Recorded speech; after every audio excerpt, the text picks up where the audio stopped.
ನಮಸ್ಕಾರ ವೀಕ್ಷಕರೇ, ಈ ಎಪಿಸೋಡ್ನಲ್ಲಿ ಇವತ್ತಿನ ಎಜುಕೇಷನಲ್ ಅಪ್ಡೇಟ್ಸ್ ಬಗ್ಗೆ ಮಾಹಿತಿ ನೀಡಲು ಹೋಗ್ತಾ ಇದ್ದೇನೆ. ಮುಂದೋಕ್ಕಿಂತ ಮುಂಚೆ ಇದುವರೆಗೂ ಚಾನಲ್ಗೆ ಸಬ್ಸ್ಕ್ರೈಬ್ ಮಾಡಿದ್ದಿಲ್ಲ ಅಂದರೆ ಸಬ್ಸ್ಕ್ರೈಬ್ ಮಾಡಿ ಹಾಗೂ ಬೆಲ್ ಬಟನ್ನ ಪ್ರೆಸ್ ಮಾಡಿ ಮುಂದೆ ಅಪ್ಲೋಡ್ ಮಾಡುವಂಥ ವೀಡಿಯೋಗಳ ನೋಟಿಫಿಕೇಷನ್ಗಾಗಿ. ಇದು ಸಂಪೂರ್ಣವಾಗಿ ಫ್ರೀ ಆಗಿರುತ್ತೆ. ಹಾಗೂ ನೀವು ಕ್ವಿಕ್ ಅಪ್ಡೇಟ್ಸ್ಗಾಗಿ ಇನ್ಸ್ಟಾನಲ್ಲೂ ಸಹ ಫಾಲೋ ಮಾಡ್ಬೋದು. ಅದರ ಐಡಿ ನಾನು ನಿಮಗೆ ಸ್ಕ್ರೀನ್ ಮೇಲೆ ತೋರಿಸ್ತಾ ಇದ್ದೇನೆ. ಮೊದಲ update, Karnataka PU second year revaluation result ಬಿಟ್ಟಿದ್ದು. ಅದಕ್ಕಾಗಿ ನೀವು ಅಫಿಷಿಯಲ್ ವೆಬ್ಸೈಟ್ಗೆ ವಿಸಿಟ್ ಮಾಡಬೇಕಾಗುತ್ತೆ. ನಾನು ತೋರಿಸ್ತಾ ಇದ್ದೆ ನೋಡಿ, pue.kar.nic.in ಅಂತ. ಈ ರೀತಿ ನೀವು URLನಲ್ಲಿ ಟೈಪ್ ಮಾಡಿ ನೀವು ಅಫಿಷಿಯಲ್ ವೆಬ್ಸೈಟ್ಗೆ ವಿಸಿಟ್ ಮಾಡ್ತೀರಾ. ಅಫಿಷಿಯಲ್ ವೆಬ್ಸೈಟ್ಗೆ ವಿಸಿಟ್ ಮಾಡಿದ ನಂತರ ನೀವಿಲ್ಲಿ ಒಂದು ಲಿಂಕ್ ನೋಡ್ಬೋದು, ರಿವ್ಯಾಲ್ಯೂಯೇಷನ್ ರಿಸಲ್ಟ್ಸ್ ಮಾರ್ಚ್ 2020 ಅಂತ ಇದೆ. ಅದರ ಮೇಲೆ ಕ್ಲಿಕ್ ಮಾಡಿ. ನಂತರ ನಿಮಗೆ ಈ ರೀತಿ ಒಂದು ಪೇಜ್ ಓಪನ್ ಆಗುತ್ತೆ. ಇದರಲ್ಲಿ ನೋಡ್ಬೋದು ರಿವ್ಯಾಲ್ಯೂಯೇಷನ್ ರಿಸಲ್ಟ್ಸ್ ವಿತ್ ಚೇಂಜ್ ಅಂತ ಬರುತ್ತೆ, ಮತ್ತು revaluation results with no change ಅಂತ ಬರುತ್ತೆ. ಇನ್ನೊಂದು, ಯಾರು ರೀಟೋಟಲ್ಗೆ ಅಪ್ಲೈ ಮಾಡಿದ್ರು ಇವು ಥರ್ಡ್ ಲಿಂಕ್ ಮೇಲೆ ಕ್ಲಿಕ್ ಮಾಡಿ ನೀವು ನೋಡ್ಬೋದು, ಒಂದು PDF ಜನರೇಟ್ ಆಗುತ್ತೆ. ಅದರಲ್ಲಿ ಭಾಳಷ್ಟು ಜನರ ಅಂದರೆ ಎಲ್ಲ ವಿದ್ಯಾರ್ಥಿಗಳು ಒಂದು ಪಟ್ಟಿ ಇದೆ. ರಿವ್ಯಾಲ್ಯೂಯೇಷನ್ ಆಗಿರ್ಬೋದು, ರೀಟೋಟಲಿಂಗ್ ಆಗಿರ್ಬೋದು, ಅಲ್ಲಿ ನಿಮ್ಮ ರಿಜಿಸ್ಟರ್ ನಂಬರನ್ನು ಹಾಕಿ ಸರ್ಚ್ ಮಾಡಿ ನೀವು ನಿಮ್ಮ ರಿಸಲ್ಟ್ನ ನೋಡ್ಕೊಳ್ಬೋದು. ಎಲ್ರಿಗೂ ಆಲ್ ದ ಬೆಸ್ಟ್. ಮತ್ತು ಚೇಂಜ್ ಇನ್ ದ ನಂಬರ್ಸ್ ಅಂದರೆ ನಿಮ್ಮಲ್ಲಿ ಕಡಿಮೆ ಆಗಿರ್ಬೋದು, ಹೆಚ್ಚಾಗಿರ್ಬೋದು, ದಯವಿಟ್ಟು ಅದನ್ನು Kಗೆ ನೀವು ಅಲ್ಲಿ ಮುಟ್ಟಿಸ್ಬೇಕಾಗುತ್ತೆ ಅಂದರೆ ಹೇಳಬೇಕಾಗುತ್ತೆ. ನಂತರ ನಿಮ್ಮ ರಿಸಲ್ಟ್ ಅಂದರೆ ಕರ್ನಾಟಕ ರಿಸಲ್ಟ್ನಲ್ಲೂ ಸಹ ಅಲ್ಲಿ ವ್ಯಾರಿಯೇಷನ್ ಆಗುತ್ತೆ. ಈಗ ಕಮೆಂಟ್ ಸೆಕ್ಷನ್ನಲ್ಲಿರುವಂಥ ಕೆಲ ಡೌಟ್ಸ್ನ ಕ್ಲಿಯರ್ ಮಾಡೋಣ. ಸೊ ಮೊದಲನೇ ಪ್ರಶ್ನೆ, ದನವರು ಕೇಳ್ತಾ ಇದ್ದಾರೆ, ಫಸ್ಟ್ ಟೈಮ್ ಅಪ್ಲೈ ಮಾಡ್ತಾ ಇದ್ದಾರೆ, 3B ಕ್ಯಾಟಗರಿಗೆ ಅಪ್ಲೈ ಮಾಡ್ಬೋದಾ ಅಂತ ಕೇಳ್ತಾ ಇದ್ದಾರೆ. OBCಯಲ್ಲಿ ಬರುವಂಥ ಎಲ್ಲ ವಿದ್ಯಾರ್ಥಿಗಳು ಅಪ್ಲೈ ಮಾಡ್ಬೋದು. SC ST ಮತ್ತು ಕ್ಯಾಟಗರಿ 1ನಲ್ಲಿರುವಂಥ ವಿದ್ಯಾರ್ಥಿಗಳು ಅಪ್ಲೈ ಮಾಡ್ಬೋದು. ಈಗ ನಾನೇನು ಸ್ಕಾಲರ್ಶಿಪ್ ಬಗ್ಗೆ ರೀಸೆಂಟ್ಲಿ ಒಂದು ವಿಡಿಯೋ ಅಪ್ಲೋಡ್ ಮಾಡಿದೆ, ಅದರದ್ದು ಒಂದು ನೋಟಿಫಿಕೇಷನ್ ಬಿಟ್ಟಿದೆ. ಅದರ ವಿಂಡೋ ಇನ್ನೂ ಓಪನ್ ಆಗೋದಿಲ್ಲ. ನೀವು ಟ್ರೈ ಮಾಡಿದ್ರೆ ಅಪ್ಲಿಕೇಶನಲ್ಲಿ ಹಾಕೋದಕ್ಕಾಗೋದಿಲ್ಲ, ಏಕೆಂದರೆ ಅದು ಅಕ್ಟೋಬರ್ 31 ಆದ ನಂತರ ಓಪನ್ ಆಗುತ್ತೆ. ಮತ್ತು ಆಮೇಲೆ ನವಂಬರ್ ಕೊನೆವರೆಗೂ ಅಲ್ಲಿ ಡೇಟ್ ಇರುತ್ತೆ, ಮತ್ತು ಅದು ಡೇಟ್ಸ್ನ ಎಕ್ಸ್ಟೆಂಡ್ ಮಾಡ್ಬೋದು. ಸೊ ವೇಟ್ ಮಾಡಿ, ಅದು ಈಗ ನೀವು ಅಪ್ಲೈ ಮಾಡಿದ್ರು ಸಹ ಅದು ವಿಂಡೋ ಓಪನ್ ಆಗೋದಿಲ್ಲ.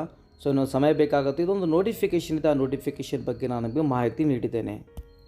ಎರಡನೇ ಪ್ರಶ್ನೆ, ವೆಂಕಟೇಶ್ ಅವರು ಕೇಳ್ತಾ ಇದ್ದಾರೆ, is it necessary that signature is in the green ink or blue ink ಅಂತ ಕೇಳ್ತಾ ಇದ್ದಾರೆ. ನೋಡಿ, ಆಲ್ರೆಡಿ ನೀವು ಗೆಸ್ಟೆಡ್ ಆಫೀಸರ್ನಿಂದ ಸಿಗ್ನೇಚರ್ ತೆಗೆದುಕೊಂಡ್ರೆ ಅದು ಬ್ಲೂ ಆಗಿರ್ಬೋದು, ಇಂಕ್ ಆಗಿರ್ಬೋದು, ಪ್ರಾಬ್ಲಮ್ ಏನಾಗೋದಿಲ್ಲ. ಒಟ್ಟಾಗಿ ಅಲ್ಲಿ ಒಂದು ಸೀಲ್ ಮತ್ತು ಆಮೇಲೆ ಸಿಗ್ನೇಚರ್ ಇಂಪಾರ್ಟೆಂಟ್ ಆಗಿರುತ್ತೆ. ಸೊ ಪೆನ್ ಯಾವುದೇ ಆಗಿರ್ಬೋದು, ನಿಮಗೆ ಯಾವುದೇ ರೀತಿ ಪ್ರಾಬ್ಲಮ್ ಆಗೋದಿಲ್ಲ. ನೆಕ್ಸ್ಟ್ ಡೌಟ್, ಇಲ್ಲಿ ಆದಿತ್ಯ ಅವರು ಕೇಳ್ತಾ ಇದ್ದಾರೆ, ಅವರು 3 ಡಿಫ್ರೆಂಟ್ ಸ್ಕೂಲಲ್ಲಿ ಕಲ್ತಿದ್ದಾರೆ, ಆದರೆ ಒಂದು ಸ್ಕೂಲಲ್ಲಿ ಅವರ ಹೆಸರೊಂದಿಗೆ ಅಲ್ಲಿ ಮಿಡಲ್ ನೇಮನ್ನು ಹಾಕಿದ್ದಾರೆ, ಬೇರೆ ಕಡೆ ಹಾಕಿರೋದಿಲ್ಲ ಅಂತ ಕೇಳ್ತಾ ಇದ್ದಾರೆ. ನೋಡಿ, ಸೊ ಇಲ್ಲಿ ಇನ್ನು ಮುಂದೆ ಫ್ಯೂಚರ್ನಲ್ಲಿ ನೀವು ನಿಮ್ಮ ಹೆಸರನ್ನ ಮೆನ್ಷನ್ ಮಾಡುವಾಗ SSLC ಮಾರ್ಕ್ಸ್ ಕಾರ್ಡ್ನಲ್ಲಿ ಯಾವ ರೀತಿ ಇತ್ತು ದಯವಿಟ್ಟು ಅದನ್ನೇ ಪಾಲನೆ ಮಾಡಿ. ಇನ್ನು ಮುಂದೆ ಚೇಂಜ್ ಮಾಡಬೇಡಿ. ಸೊ ಅಷ್ಟೊಂದು ಇಲ್ಲಿ ಪ್ರಾಬ್ಲಮ್ ಆಗೋದಿಲ್ಲ, ಯಾಕಂದರೆ 7 ವರ್ಷ ನೀವು ಸ್ಟಡಿ ಸರ್ಟಿಫಿಕೇಟ್ನ ಪ್ರೊವೈಡ್ ಮಾಡಿದ್ರೆ ಸಾಕು. ಹೆಸರಲ್ಲಿ ಅಷ್ಟೊಂದು ಬದಲಾವಣೆ ಆದರೂ ಅಷ್ಟೊಂದು ಪ್ರಾಬ್ಲಮ್ ಆಗೋದಿಲ್ಲ ಅನ್ಕೋತೀನಿ. ಸೊ ಇನ್ನು ಮುಂದೆ ದಯವಿಟ್ಟು ಫ್ಯೂಚರ್ನಲ್ಲಿ ನೀವು ಡೇಟ್ ಆಫ್ ಬರ್ತ್ ಆಗಿರ್ಬೋದು, ಅಥವಾ ನಿಮ್ಮ ನೇಮ್ ಆಗಿರ್ಬೋದು, ಫಾದರ್ ನೇಮ್ ಆಗಿರ್ಬೋದು, ಯಾವ ರೀತಿ SSLC ಮಾರ್ಕ್ಸ್ ಕಾರ್ಡಲ್ಲಿ ನೀವು ಕೊಟ್ಟಿದ್ರು ಅದನ್ನೇ ನೀವು ದಯವಿಟ್ಟು ಪಾಲನೆ ಮಾಡ್ಕೊಳ್ಳಿ. ನೆಕ್ಸ್ಟ್ ಪ್ರಶ್ನೆ, ಸಂತೋಷ್ ಅವರು ಕೇಳ್ತಾ ಇದ್ದಾರೆ, ಅವರು ಆನ್ಲೈನ್ನಲ್ಲಿ ಪೇ ಮಾಡಿದ್ದಾರೆ KCET ಅಪ್ಲೈ ಮಾಡುವಾಗ, ಈಗ ಹೇಗೆ ಮಾಡಬೇಕು ಅಂತ ಕೇಳ್ತಾ ಇದ್ದಾರೆ. ಆನ್ಲೈನ್ ಪೇ ಮಾಡಿದ್ರೆ ದಯವಿಟ್ಟು ಬ್ಯಾಂಕ್ ಸ್ಟೇಟ್ಮೆಂಟ್ನ ತೆಗೆದುಕೊಳ್ಳಿ, ಅಥವಾ ಪಾಸ್ಬುಕ್ನ ತೆಗೆದುಕೊಂಡು ಹೋಗಿ ಬ್ಯಾಂಕ್ಗೆ ವಿಸಿಟ್ ಮಾಡಿ ಅದರ ಎಂಟ್ರಿ ಮಾಡಿಸಿ ಅದರ ಜಿರಾಕ್ಸ್ನಲ್ಲಿ ಪಡೆದುಕೊಳ್ಬೋದು. ಅಥವಾ ಇಂಟರ್ನೆಟ್ ಸೆಂಟರ್ಗೆ ಹೋಗಿ ಅವರು ಒಂದು ವೇಳೆ ಪೇ ಮಾಡಿದರೆ, ಅಂದರೆ ಇಂಟರ್ನೆಟ್ ಸೆಂಟರ್ನಲ್ಲಿ ಅವರು ಪೇ ಮಾಡಿದರೆ ಯಾವ ದಿನಾಂಕದಂದು ಪೇ ಮಾಡಿದ್ದಾರೆ ಅಂತ ಅವರಿಗೆ ಹೇಳಿ ಅವರು ಬ್ಯಾಂಕ್ ಸ್ಟೇಟ್ಮೆಂಟ್ನ ತೆಗೆದುಕೊಂಡು ನಿಮಗೆ ಕೊಡ್ತಾರೆ, ಅದನ್ನು ನೀವು ಅಪ್ಲೋಡ್ ಮಾಡ್ಬೋದು. ನೆಕ್ಸ್ಟ್ ಪ್ರಶ್ನೆ, ಭಾಸ್ಕರ್ ಅವರು ಕೇಳ್ತಾ ಇದ್ದಾರೆ, my son fresher and got 91% should be enter his marks and submit in KE website after login ಅಂತ ಕೇಳ್ತಾ ಇದ್ದಾರೆ. ರಿಸಲ್ಟ್ ಬಂದ ನಂತರ ಒಂದು ವೇಳೆ ನೀವು ಕರ್ನಾಟಕ ಸ್ಟೇಟ್ ಬೋರ್ಡ್ನಲ್ಲಿ ಕಲ್ತರೆ ನಿಮಗೆ ಮಾರ್ಕ್ಸನ್ನು ಎಂಟ್ರಿ ಮಾಡುವಂಥ ಅವಶ್ಯಕತೆ ಇರೋದಿಲ್ಲ. ನಿಮ್ಮ ರಿಸಲ್ಟ್ಸ್ ಅನೌನ್ಸ್ ಆಗಿದೆ, ಚೆಕ್ ಮಾಡ್ಕೊಳ್ಳಿ. CBSE ಅಥವಾ ಇತರ ಯಾವುದೇ ಬೋರ್ಡ್ನಲ್ಲಿ ಒಂದು ವೇಳೆ ನಿಮ್ಮ ಮಗ ಕಲ್ತರೆ ನೀವು ಕಂಪಲ್ಸರಿಯಲ್ಲಿ ನೀವು ಮಾರ್ಕ್ಸ್ನಲ್ಲಿ ಎಂಟ್ರಿ ಮಾಡಲೇಬೇಕಾಗುತ್ತೆ. ಮಾರ್ಕ್ಸ್ ಎಂಟ್ರಿ ಮಾಡಿದಾಗೆ ನಿಮ್ಮ ರಿಸಲ್ಟ್ ಅನೌನ್ಸ್ ಆಗುತ್ತೆ. ದಯವಿಟ್ಟು ಮಾರ್ಕ್ಸ್ ಎಂಟ್ರಿ ಮಾಡದೇ ಇದ್ದರೆ ದಯವಿಟ್ಟು ಅಫಿಷಿಯಲ್ ವೆಬ್ಸೈಟ್ಗೆ ವಿಸಿಟ್ ಮಾಡಿ, ಮಾರ್ಕ್ಸ್ನ ಮೊದಲು ಎಂಟ್ರಿ ಮಾಡಿ, ವಿದಿನ್ 3 ಡೇಸ್ ರಿಸಲ್ಟ್ ಅನೌನ್ಸ್ ಆಗುತ್ತೆ. ನೆಕ್ಸ್ಟ್ ಪ್ರಶ್ನೆ, ವಂಶಿ ಅವರು ಕೇಳ್ತಾ ಇದ್ದಾರೆ, hi sir, at which stage we should produce the bill receipt and is it mandatory ಅಂತ ಕೇಳ್ತಾ ಇದ್ದಾರೆ. ಸೊ ನೋಡಿ, ಯೂಸಲಿ ನೀವು ಡಾಕ್ಯುಮೆಂಟ್ಸ್ ವೆರಿಫಿಕೇಷನ್ಗೆ ಆಫ್ಲೈನ್ ಹೋದಾಗ ನಿಮಗೆ ಅಲ್ಲಿ ನೀವು ಪೇ ಮಾಡುವಂಥ ಚಲನ್ನಲ್ಲಿ ಪ್ರೊಡ್ಯೂಸ್ ಮಾಡಬೇಕಾಗಿತ್ತು. ಆವಾಗ ಅವರು ಕಂಪೇರ್ ಮಾಡ್ತಾಯಿದ್ರು ನಿಮ್ಮ ಟ್ರಾನ್ಸಾಕ್ಷನ್ ID ಆಗಿರ್ಬೋದು, ರೆಫರೆನ್ಸ್ ನಂಬರಲ್ಲಿ ಅವರು ಕೇಳ್ತಾಯಿದ್ರು. ಆದರೆ ಈಗ ಆನ್ಲೈನ್ ಇದೆ, ಆನ್ಲೈನ್ನಲ್ಲಿಯೂ ಸಹ ನಿಮಗೊಂದು ಸಪ್ರೇಟ್ ನಿಮಗೆ ಒಂದು ಆಪ್ಷನ್ ಕೊಟ್ಟಿರ್ತಾರೆ. ಸೊ ಅದರಲ್ಲಿ ನೀವು ಈ ಒಂದು ಫೀ ಪೇ ಮಾಡಿರುವಂತಹ ಚಲನಲ್ಲಿ ಅಪ್ಲೋಡ್ ಮಾಡಲೇಬೇಕಾಗುತ್ತೆ, ಅಂದರೆ ಡಾಕ್ಯುಮೆಂಟ್ ವೆರಿಫಿಕೇಷನ್ ಮಾಡುವ ಸಂದರ್ಭದಲ್ಲಿ. ಸೊ ಯೂಸಲಿ ಇದನ್ನು ಮ್ಯಾಂಡೇಟರಿ ಆಗಿ ಮಾಡ್ಕೊಂಡಿದ್ದಾರೆ, ಸೊ ಅಲ್ಲಿ ನೀವು ಅಪ್ಲೋಡ್ ಮಾಡಲೇಬೇಕಾಗುತ್ತೆ. ನೆಕ್ಸ್ಟ್ ಪ್ರಶ್ನೆಯಲ್ಲಿ ನಿಜಾಮ್ ಪಾಷಾ ಅವರು ಕೇಳ್ತಾ ಇದ್ದಾರೆ, sir please make a video on how to upload documents of KCET for verification by mobile ಅಂತ ಕೇಳ್ತಾ ಇದ್ದಾರೆ. ನಾವೊಂದು ಇಲ್ಲಿ ನಿಮಗೆ ಸಜೆಷನ್ ಕೊಡ್ತೀನಿ ನೋಡಿ. ಕರ್ನಾಟಕ ಎಕ್ಸಾಮಿನೇಷನ್ ಅಥಾರಿಟಿ ವೆಬ್ಸೈಟ್ ಮೊಬೈಲ್ಗೆ ಅಷ್ಟೊಂದು ರೆಸ್ಪಾನ್ಸಿವ್ ಥೀಮ್ ಇರೋದಿಲ್ಲ.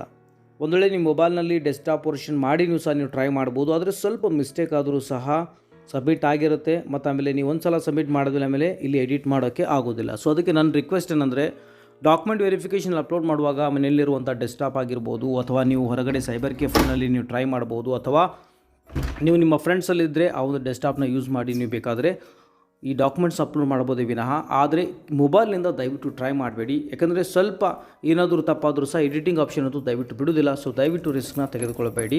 ಯಾಕಂದರೆ ಡಾಕ್ಯುಮೆಂಟ್ಸ್ ವೆರಿಫಿಕೇಷನ್ನ ಅದು ಮೊದಲು ಹೇಳ್ದೇನೆ ಮೊಬೈಲ್ಗೆ ಅದೊಂದು ರೆಸ್ಪಾನ್ಸಿವ್ ಥೀಮ್ ಆಗಿರುವುದಿಲ್ಲ. ಸೊ ಒಂದು ವೇಳೆ ನೀವು ಅಪ್ಪಿತಪ್ಪಿ ಅಪ್ಲೋಡ್ ಮಾಡೋಕ್ಕೆ ಟ್ರೈ ಮಾಡಿದ್ರು ಸಹ ಎರರ್ ಅಂತ ಬರುತ್ತೆ, ಆ್ಯಕ್ಚುಲಿ ಸಬ್ಮಿಟ್ ಆಗಿರುತ್ತೆ. ಮತ್ತು ನೀವು ಸಬ್ಮಿಟ್ ಮಾಡದೇ ಇದ್ದರೂ ಸಹ ಸಬ್ಮಿಟ್ ಅಂತ ಆಗಿಬಿಡುತ್ತೆ. ಸೊ ದಯವಿಟ್ಟು ರಿಸ್ಕ್ ತೆಗೆದುಕೊಳ್ಬೇಡಿ. ಸೊ ನೆಕ್ಸ್ಟಲ್ಲಿ ತೇಜಸ್ ಅವರು ಕೇಳ್ತಾ ಇದ್ದಾರೆ, ಈಗ ಕ್ಲಾಸ್ 11th 12th ಅವರಿಗೆ ಆ್ಯಕ್ಚುಲಿ ICSE ಬೋರ್ಡ್ನಿಂದ ಅಲ್ಲಿ ಶಿಫ್ಟ್ ಆಗಿದ್ದಾರೆ. ಸೊ ಈಗ ಅವ್ರ ಕಾಲೇಜ್ ಹತ್ರ ಅಲ್ಲಿ JEE ಭಾಳ ಫೋಕಸ್ ಮಾಡ್ತಾ ಇದ್ದಾರೆ. ಈಗ ಅವರು ಸೆಲ್ಫ್ ಸ್ಟಡಿನ ಯಾವ ರೀತಿ ಮಾಡಬೇಕು ಅಂತ ಕೇಳ್ತಾ ಇದ್ದಾರೆ. ನೋಡಿ, ಸೆಲ್ಫ್ ಸ್ಟಡಿ ಮಾಡೋದು ಸ್ವಲ್ಪ ಕಷ್ಟ ಆಗುತ್ತೆ, ನಿಮಗೆ ಗೈಡೆನ್ಸ್ ಬೇಕೇ ಬೇಕಾಗುತ್ತೆ. ಈಗ ಮ್ಯಾಥಮೆಟಿಕ್ಸ್ ಸಂಬಂಧಪಟ್ಟಾಗಲಿ ಮತ್ತು ಆಮೇಲೆ ಕೆಮಿಸ್ಟ್ರಿಗೆ ಸಂಬಂಧಪಟ್ಟಾಗಿ ಯೂಸಲಿ ನಮ್ಮ ಹತ್ರ ರೆಗ್ಯುಲರ್ ಕ್ಲಾಸಸ್ ನಡೀತೆ, ಲೈವ್ ಇಂಟರಾಕ್ಟಿವ್ ಕ್ಲಾಸ್ ಇರುತ್ತೆ. ಇಂಟ್ರೆಸ್ಟ್ ಇತ್ತಪ್ಪ ಅಂದರೆ ನಾನು ತೋರಿಸಿರುವಂಥ ನಂಬರ್ಗೆ ನೀವು ಕಾಂಟ್ಯಾಕ್ಟ್ ಮಾಡಿ. ಡೆಮೋ ಕ್ಲಾಸಸ್ ಅರೇಂಜ್ ಮಾಡಿರ್ತೀವಿ, ಡೆಮೋ ಕ್ಲಾಸ್ನ ನೀವು ತೆಗೆದುಕೊಳ್ಳಿ. ಸೊ ಇಷ್ಟ ಆದರೆ ನೀವು ಕ್ಲಾಸ್ನಲ್ಲಿ ತೆಗೆದುಕೊಳ್ಬೋದು. ಬಟ್ ಸೆಲ್ಫ್ ಸ್ಟಡಿ ಮಾಡೋದು ಸೆಕೆಂಡ್ ಇಯರ್ನಲ್ಲಿ ಸ್ವಲ್ಪ ಕಷ್ಟ ಆಗುತ್ತೆ. ಬಟ್ ಇಂಜಿನಿಯರಿಂಗ್ ಆಗಿರ್ಬೋದು, ಯಾವುದೇ ಪ್ರೊಫೆಷನಲ್ ಕೋರ್ಸ್ನಲ್ಲಿ ಹೋದರೆ ನೀವು ಸೆಲ್ಫ್ ಸ್ಟಡಿ ಮಾಡಿರ್ಬೋದು, ಮಾಡ್ಬೋದು. ಮತ್ತು ಇನ್ನೊಂದು ICSE ಮತ್ತು ಆಮೇಲೆ ನಮ್ಮ ಕರ್ನಾಟಕ ಬೋರ್ಡಿಗೆ ಓದುವಂಥ ರೀತಿ ಬೇರೆಯೇ ಇರುತ್ತೆ, ಮತ್ತು ಬರೆಯುವಂಥ ರೀತಿಯೂ ಸಹ ಬೇರೆ ಇರುತ್ತೆ. ಸೊ ನಿಮಗೆ ಗೈಡೆನ್ಸ್ ಇದ್ದರೆ ಮೇ ಬಿ ಪ್ರಾಬ್ಲಮ್ ಆಗ್ಬೋದು. So if interested, so please contact me, ನಾನು ನಿಮಗೆ ಡೀಟೇಲ್ ಆಗಿ ಇನ್ಫಾರ್ಮೇಷನ್ನ ಕೊಟ್ಟಿರ್ತೇನೆ. ನೆಕ್ಸ್ಟ್ ಡೌಟ್ ಇಲ್ಲಿ ಎಲಿಗುರೇಶ್ ಅವರು ಕೇಳ್ತಾ ಇದ್ದಾರೆ. ಅವರು 3 ಕ್ಯಾಟಗರಿಗೆ ಬಿಲಾಂಗ್ ಆಗಿದ್ದು, ಈಗ ಅವರ ಇನ್ಕಮ್ ಸರ್ಟಿಫಿಕೇಟ್ನಲ್ಲಿ ಅವರ ಇನ್ಕಮಲ್ಲಿ 8 lakh ಕ್ರಾಸ್ ಆಗಿದೆ. ಸೊ ಈಗ ಅವರಿಗೆ ಸೀಟಲ್ಲಿ ಜನರಲಲ್ಲಿ ಕೊಡ್ತಾರಾ ಅಥವಾ ಕ್ಯಾಟಗರಿ ವೈಸ್ ಕೊಡ್ತಾರಾ ಅಂತ ಕೇಳ್ತಾ ಇದ್ದಾರೆ. ನೋಡಿ, ನೀವು ಕಾಸ್ಟ್ ಸರ್ಟಿಫಿಕೇಟ್ ಪ್ರೊವೈಡ್ ಮಾಡಿದಾಗ 3A ಅಂತ ಕ್ಯಾಟಗರಿ ಇದ್ದರೆ ನಿಮಗೆ 3A ಅಂತಲೇ ಅಲ್ಲಿ ಎಲಿಜಿಬಲ್ ಆಗ್ತೀರಾ. ನಿಮಗೆ 3A ಕ್ಯಾಟಗರಿ ಅಂಡರ್ ನಿಮಗೆ ಅಲ್ಲಿ ಸೀಟ್ನ ಅಲಾಟ್ ಮಾಡ್ತಾರೆ. ಒಂದು ವೇಳೆ ನೀವು ಒಂದು ವೇಳೆ ಒರಿಜಿನಲ್ ಸರ್ಟಿಫಿಕೇಟಲ್ಲಿ ಅಪ್ಲೋಡ್ ಮಾಡೋದಕ್ಕಾಗಲಿಲ್ಲ ಅಥವಾ ನೀವು 3A ಕ್ಯಾಟಗರಿಗೆ ಬಿಲಾಂಗ್ ಆಗೋದಿಲ್ಲ ಅಂತಲೇ ಅರ್ಥ ಆಗುತ್ತೆ. ಸೊ ಅವಾಗ ನಿಮಗೆ ಜನರಲಲ್ಲಿ ನಿಮಗೆ ಅಲಾಟ್ ಆಗುವಂಥ ಚಾನ್ಸ್ ಇರುತ್ತೆ. ಅಂದರೆ ಆ್ಯಕ್ಚುಲಿ ಜನರಲ್ ಅಂತ ಕನ್ಸಿಡರ್ ಮಾಡ್ತಾರೆ. ನೀವು ಆಲ್ರೆಡಿ ಕಾಸ್ಟ್ನಲ್ಲಿ ಪ್ರೊಡ್ಯೂಸ್ ಮಾಡಿದರೆ ಎಲಿಜಿಬಲ್ ಆಗಿ ಆಗ್ತೀರಾ, ನೋ ಡೌಟ್. ನಿಮಗೆ ಕ್ಯಾಟಗರಿ ಅಂಡರ್ 3 ಮೊದಲು ಜನರಲ್ ಮೆರಿಟಲ್ಲಿ ಕೊಡೋಕ್ಕೆ ಟ್ರೈ ಮಾಡ್ತಾರೆ, ಸಿಗದೇ ಇದ್ದರೆ ನಿಮಗೆ 3A ಕ್ಯಾಟಗರಿಯಲ್ಲಂತೂ ಸಿಗುತ್ತೆ. ಅಂದರೆ ನೀವು 3A ರಿಸರ್ವೇಷನ್ನ ಬೆನಿಫಿಟ್ನಲ್ಲಿ ಪಡ್ಕೊಳ್ಬೋದು ಒಂದು ವೇಳೆ ನೀವು ಇನ್ಕಮ್ ಸರ್ಟಿಫಿಕೇಟ್ನಲ್ಲಿ ಅಪ್ಲೋಡ್ ಮಾಡಿದರೆ. ನೆಕ್ಸ್ಟ್ ಪ್ರಶ್ನೆ ಸೃಷ್ಟಿ ಅವರು ಕೇಳ್ತಾ ಇದ್ದಾರೆ. ಅವರ ಒಂದು ಸ್ಟಡಿ ಸರ್ಟಿಫಿಕೇಟ್ನಲ್ಲಿ ನೇಮ್ದಲ್ಲಿ ಸ್ಪೆಲ್ಲಿಂಗ್ ಮಿಸ್ಟೇಕ್ ಆಗಿದೆ, ಈಗ ಏನು ಮಾಡಬೇಕಂತ ಕೇಳ್ತಾ ಇದ್ದಾರೆ. ಸೊ ನೋಡಿ, ಸ್ಟಡಿ ಸರ್ಟಿಫಿಕೇಟ್ನಲ್ಲಿ ನೇಮ್ನಲ್ಲಿ ಒಂದು ವೇಳೆ ಸ್ಪೆಲ್ಲಿಂಗ್ ಮಿಸ್ಟೇಕ್ ಆದರೆ ಸೊ ದಯವಿಟ್ಟು ಇನ್ನೊಂದು ಸಲ ಸ್ಟಡಿ ಸರ್ಟಿಫಿಕೇಟ್ನ ತೆಗೆದುಕೊಳ್ಳಿ. ಯಾಕಂದರೆ ಈಗ ನೀವು ಸ್ಟಡಿ ಸರ್ಟಿಫಿಕೇಟ್ನ ತೆಗೆದುಕೊಂಡ್ರೆ ಅಪ್ ಟು ನಿಮ್ಮ ಕೋರ್ಸ್ ಮುಗಿವರೆಗೂ ಅದನ್ನು ನೀವು ಅಲ್ಲಿ ಯೂಸ್ ಮಾಡಬೇಕಾಗುತ್ತೆ. ಸೊ ಅಲ್ಲಿ ಕೆಲವು ಕಡೆ ನೀವು ಸ್ಕಾಲರ್ಶಿಪ್ಗೆ ಅಪ್ಲೈ ಮಾಡಿದಾಗಲಿ ಅಥವಾ ನಿಮ್ಮ ಕಾಲೇಜ್ನಲ್ಲಿಯೂ ಸಹ ಅವರು ತಕರಾರು ತೆಗಿಬೋದು. ಅದಕ್ಕೆ ಇದು ಟೋಟಲ್ ನಿಮಗೆ ಇಂಜಿನಿಯರಿಂಗ್ ಮಾಡಿದ್ರೆ 4 ವರ್ಷ ನಿಮಗೆ ಅದೇ ಸ್ಟಡಿ ಸರ್ಟಿಫಿಕೇಟ್ ಯೂಸ್ ಮಾಡಬೇಕಾಗುತ್ತೆ. ದಯವಿಟ್ಟು ಅದು ಒಂದು ದಿನದ ಕೆಲಸ ಇರುತ್ತೆ, ಅದನ್ನು ಹೋಗಿ ಚೇಂಜ್ ಮಾಡ್ಕೊಳ್ಳಿ. ನೆಕ್ಸ್ಟ್ ಪ್ರಶ್ನೆಯಲ್ಲಿ ಉಮಾಶಂಕರ್ ಅವರು ಕೇಳ್ತಾ ಇದ್ದಾರೆ. Applying KCET application have submitted cost and income 3B certificate 70,000.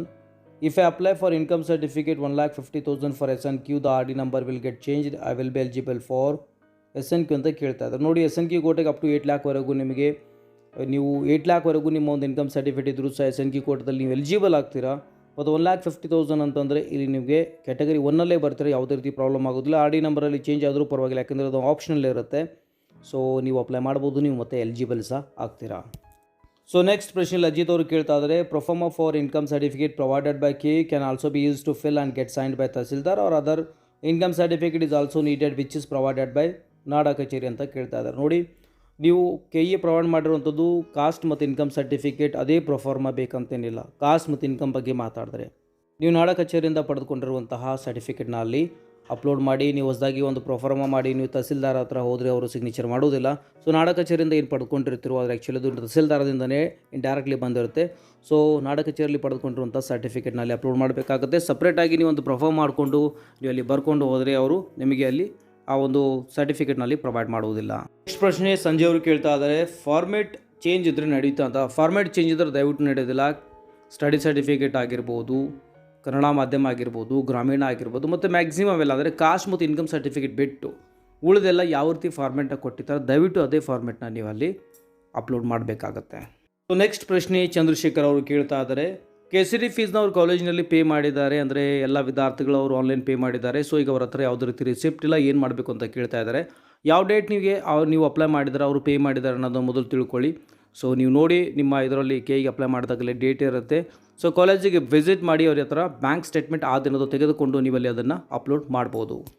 ಕೊನೆ ಪ್ರಶ್ನೆಯಲ್ಲಿ ಅಂಜು ನಾಗರಾಜ್ ಅವರು ಕೇಳ್ತಾ ಇದ್ದಾರೆ, ಅವ್ರ ಇನ್ಕಮ್ ಸರ್ಟಿಫಿಕೇಟ್ ಮೊದಲು ಅಪ್ಲೋಡ್ ಮಾಡಿದ್ದಾರೆ, ಅದು ಎಕ್ಸ್ಪೈರ್ ಆಗಿದೆ ಮತ್ತು ಈಗ ಲೇಟೆಸ್ಟಾಗಿ ಹೊಸ ಇನ್ಕಮ್ ಸರ್ಟಿಫಿಕೇಟ್ನ ತೆಗೆದುಕೊಂಡಿದ್ದಾರೆ, ಅದನ್ನು ಅಪ್ಲೋಡ್ ಮಾಡಬೇಕಂತ ಕೇಳ್ತಾ ಇದ್ದಾರೆ. ಯಾಕಂದರೆ ಆರ್ ಡಿ ನಂಬರ್ನಲ್ಲಿ ಬದಲಾವಣೆ ಆಗಿದೆ ಅಂತ ಹೇಳ್ತಾ ಇದ್ದಾರೆ. ಸೊ ನೋಡಿ, ಯಾವುದೇ ರೀತಿ ಪ್ರಾಬ್ಲಮ್ ಆಗೋದಿಲ್ಲ. ಈಗ ಲೇಟೆಸ್ಟಾಗಿ ಪಡೆದಿರುವಂಥ ಇನ್ಕಮ್ ಸರ್ಟಿಫಿಕೇಟ್ನಲ್ಲಿ ಒರಿಜಿನಲಲ್ಲಿ ಸ್ಕ್ಯಾನ್ ಮಾಡಿ ಅದು PDF ರೂಪದಲ್ಲಿ ಕನ್ವರ್ಟ್ ಮಾಡಿ ಅದನ್ನು ನೀವು ಅಪ್ಲೋಡ್ ಮಾಡ್ಕೊಳ್ಳಿ. ಈ ವಿಡಿಯೋದಲ್ಲಿ ಇಷ್ಟೇ. ನಿಮಗೆ ಈ ರೀತಿ ಕಮೆಂಟ್ ಸೆಕ್ಷನ್ನಿಂದ ನಿಮ್ಮ ಡೌಟ್ಸ್ನ ಕ್ಲಿಯರ್ ಮಾಡೋದು ನಿಮಗೆ ಚೆನ್ನಾಗಿ ಅನಿಸಿದರೆ ಲೈಕ್ ಮಾಡಿ, ಮತ್ತು ಮ್ಯಾಕ್ಸಿಮಮ್ ಕಮೆಂಟ್ಸ್ಗೆ ಸೊಲ್ಯೂಷನ್ಗಾಗಿ ನೀವು ಅಲ್ಲಿ ಕಮೆಂಟ್ಸ್ ಮಾಡ್ಬೋದು. ಸೊ ನಾನು ಈ ಥರ ಪಾರ್ಟ್ಸ್ಗಳನ್ನು ಮಾಡಿ ನಾನು ನಿಮಗೆ ಸೊಲ್ಯೂಷನ್ನ ಪ್ರೊವೈಡ್ ಮಾಡೋಕ್ಕೆ ಪ್ರಯತ್ನ ಮಾಡ್ತೀನಿ. ಯಾಕೆಂದರೆ ನನಗೆ ಮೆಸೇಜ್ ಬರೆದು ನಿಮಗೆ ರಿಪ್ಲೈ ಮಾಡೋದು ಅದು ನಿಮಗೆ ಕರೆಕ್ಟಾಗಿ ಇನ್ಫಾರ್ಮೇಷನ್ ರೀಚ್ ಆಗೋದಿಲ್ಲ. ಸೊ ನಾನು ನಿಮಗೆ ವಿಡಿಯೋ ಮುಖಾಂತರ ನಾನು ನಿಮಗೆ ಹೇಳಿದರೆ ಆ ಒಂದು ಇನ್ಫಾರ್ಮೇಷನ್ ಕ್ಲಿಯರ್ ಆಗುತ್ತೆ ಅಂತ ನನ್ನ ಅನಿಸಿಕೆ. ಓಕೆ, ಇಷ್ಟ ಆದರೆ ಲೈಕ್ ಮಾಡಿ ಮತ್ತು ಮ್ಯಾಕ್ಸಿಮಮ್ ಜನರಿಗೆ ದಯವಿಟ್ಟು ಶೇರ್ ಮಾಡಿ. ಮತ್ತೆ ಸಿಗೋಣ ಮತ್ತೊಂದು ಎಜುಕೇಷನ್ ಅಪ್ಡೇಟ್ನೊಂದಿಗೆ. ಅಲ್ಲಿವರೆಗೂ ಟೇಕ್ ಕೇರ್, ಬಾಯ್.